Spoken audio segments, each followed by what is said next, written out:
아침 단상 360호 정옥성 목사. 나폴레옹이 프랑스 군대를 이끌고 전쟁에 나갔을 때 패전하여 적의 기마병에게 추격을 당하게 되었습니다. 급히 후퇴를 하지 않으면 생명을 잃을 수 있는 긴박한 상황이 되었는데 다리가 다 끊어져서 강을 건널 수 없었습니다. 나폴레옹은 공병대장을 불러 공병대를 다 동원해서라도 빨리 다리를 만들라고 했습니다.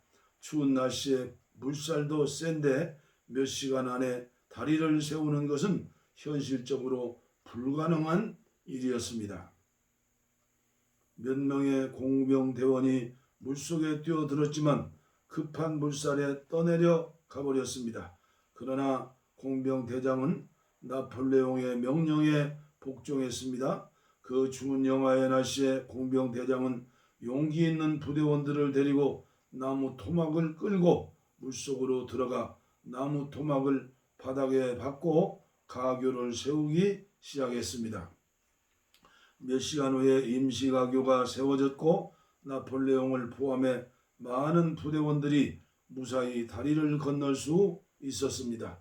모든 부대원들이 강을 건너게 되자 나폴레옹은 공병대원들에게 그만 나오라고 했습니다. 그런데 나무 기둥을 붙들고 있는 대원 중에 한 사람도 걸어 나온 사람이 없었습니다. 왜 나오지 못했을까요? 이미 그 추위에 다 얼어 죽었기 때문이었습니다. 그런데 놀라운 것은 죽는 순간에도 나무 토막을 놓지 않았다는 것입니다.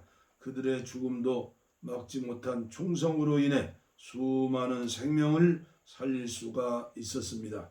충성은 끝까지 자신의 사명을 지키는 것입니다. 환경과 상황이 변해도 설령 생명을 잃을 수 있어도 자신의 사명을 다하는 건 그것이 진정한 충성인 것입니다. 토론할 때는 윗사람의 의견과 상관없이 자신의 솔직한 의견을 제시한다. 그게 토론의 단계에서의 충성이다.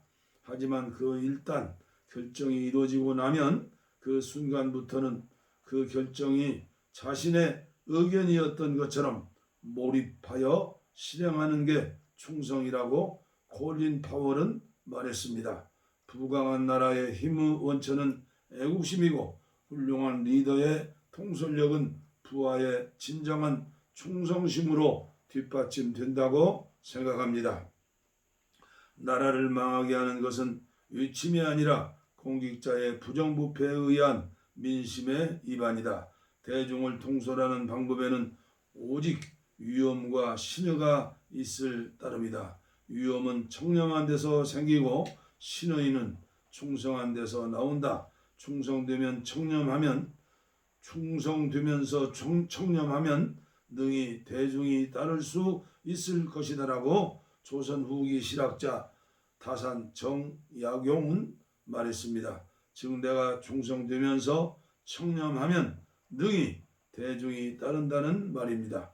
바꿔서 말하면 아무리 권세가 하늘을 찌를지라도 부패한 권력은 간사한 자들이 활개를 치고 다닐지언정 진정한 충신과 충성은 기대하기가 어렵다는 것입니다. 그래서 진정한 충성은 찾아볼 수 없고 간사한 자들의 과잉 충성만 난무하게 되는 것입니다. 주로 무소불위의 권력을 자랑하는 독재자의 부하들이 저지르는 경우가 많으며 권위적인 지도자가 앉은 집단일수록 과잉 충성의 정도가 강해지는 속성이 있습니다. 따라서 독재자는 이인자, 신흥 권력자, 후보들의 충성 박치기를 유도하게 됩니다. 자신의 눈에서 벗어날 명분을 준 사람들에게는 혹독한 탄압을 가하면서 자신에게 충성하는 사람들에게는 사소한 공적에도 과하다 싶을 정도의 혜택을 주는 것입니다.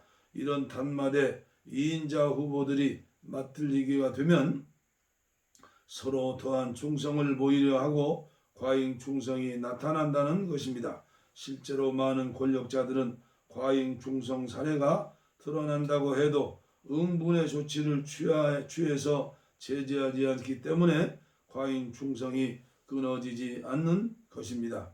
그리고 이 과잉 충성에 중독되면 충성을 받은 사람들도 점점 더 맛이 가게 된다는 것입니다. 1995년에 미국의 워싱턴 포스트지는 과거 1000년 동안 가장 위대한 인물로 징기스칸을 선정했습니다. 그 이유는 역사상 최대 영토를 정복해서가 아니었습니다.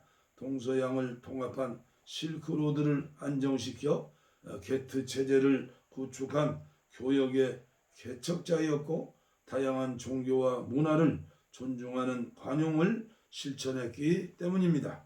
그러나 정작 그는 글이라고는 자신의 이름밖에 쓸 줄 몰랐습니다. 그가 태어났던 몽골도 역사의 변방이었습니다. 그런데 어떻게 인류 역사에 그런 엄청난 변화를 일으켰을까요? 말 잘 타고 싸움 잘해서지 뭐, 이렇게 말한다면 수박 거달기의 역사관입니다.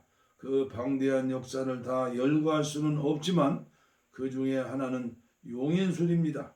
믿음과 관용의 용인술입니다. 충성된 자에게 무한한 신뢰와 믿음을 보냅니다. 그러나 간교한 자는 가차없이 처벌이 따랐습니다. 진실된 충성만이 인정을 받는다는 인식을 심어주는 용인술입니다.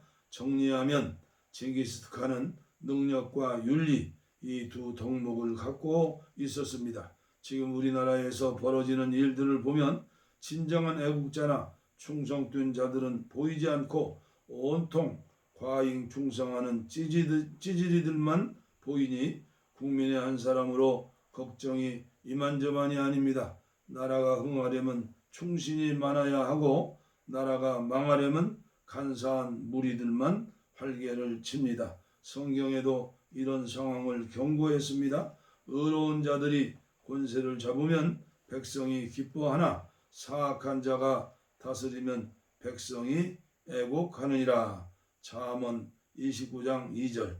간사한 무리들이 발을 붙이지 못하는 사회, 신실되고 충성된 자들이 많아지는 대한민국이 되기를 간절한 마음으로 빌어봅니다. 아침에 원전 사태 뉴스를 들으며 오늘 아침에도 우리에게 기도의 제목을 주신 정 목사님 감사합니다. 오늘 또 건강하시고 모두 승리하시기를 바랍니다.